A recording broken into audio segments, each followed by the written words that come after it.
Бұл жер емес, бұл қаламыздың орталығындағы керемет 240 квадрат метрлік пәтер. Бұл пәтердің әр шаршы метрі ерекше талғаммен жасалып, жиһаздары винтаждық классикалық үлгіде дайындатылған.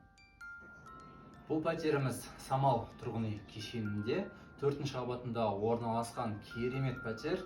Ал енді достар, көп сөйлемей, бәріміз бірге жақсы әуенмен пәтердің ішін жақынырақ тамашалайық.